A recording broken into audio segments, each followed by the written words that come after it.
अनिल शर्मा देओल परिवार के लिए किसी हनुमान से कम नहीं है। जो जब जब देओल परिवार का कैरियर डूबता है वो संजीवनी लाकर उनको फिर से जिंदा कर देते हैं। 90s में धर्मेंद्र के साथ बहुत सारी ब्लॉकबस्टर फिल्मों में काम करने के बाद उन्होंने उस परिवार के काफ़ी लोगों का कैरियर रिवाइव किया है, खासतौर से सनी देओल का। सनी देओल जब अपने कैरियर से फेड आउट होते हैं, अनिल शर्मा उसके परिवार को एक ऐसी मूवी देते हैं जिससे उनका पूरा कैरियर फिर से रिस्टैब्लिश हो जाता है। सनी देओल से लेकर पूरे देओल परिवार के लोग जब अपने कैरियर से फेड आउट हो रहे थे तब उन्होंने अपने जैसी ब्लॉकबस्टर मूवी दी थी जिससे पूरा परिवार फिर से लाइमलाइट में आ गया था। हालांकि बाद में उन्होंने रिस्पॉन्सिबिलिटी को सही से कैरी नहीं किया और देओल परिवार की गलत फिल्मों के चूजिंग करने से उस परिवार की फिर से स्टारडम को चोट पहुंची। इसके बाद तो सनी देओल लगभग अपने पूरे कैरियर से सुपर स्टारडम से दूर हो चुके थे। तब अनिल शर्मा ने फिर से रिस्क लिया और गदर 2 बनाई। गदर 2 के बाद सनी देओल तो फिर से अपने कैरियर के सबसे पीक पर आ चुके हैं, जहां पर वो बैक टू बैक बड़ी फिल्में साइन कर रहे हैं। हिंदी की, साउथ की, हर तरीके से वो अपने आप को ब्लॉकबस्टर की रेस में फिर से कायम रखे हुए हैं। लेकिन पूरे परिवार को अभी तक कोई ऐसी कहानी नहीं मिली जो उनके अपने वाले मैजिक को रिक्रिएट कर सके।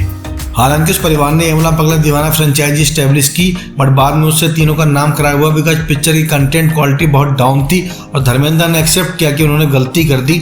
जल्दबाजी में तीनों को एक साथ काम नहीं करना चाहिए था।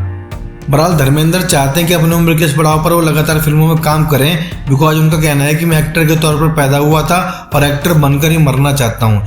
इसलिए वो रॉकी रानी प्रेम कहानी के बाद से काफ़ी एक्साइटेड हैं और वो चाहते थे कि एक ऐसी स्क्रिप्ट मिले जहाँ पर फिर से अपने दोनों बेटों के साथ काम कर सकें।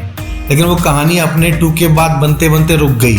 लेकिन लगता है फिर से वही हनुमान संजीवनी लेकर आ चुके हैं और धर्मेंद्र के अकॉर्डिंग अनिल शर्मा उनको एक ऐसी कहानी सुना चुके हैं जिसे लगता है फिर से अपने बेटों के साथ पूरी कर सकेंगे। हालांकि वो कहानी न तो अपने 2 है और ना ही उनके किसी गदर या बॉर्डर की फ्रेंचाइजी का हिस्सा है। वो चाहते हैं कि कहानी बिल्कुल नई तरीके से उनके पास आई है और नए टाइटल के साथ बने।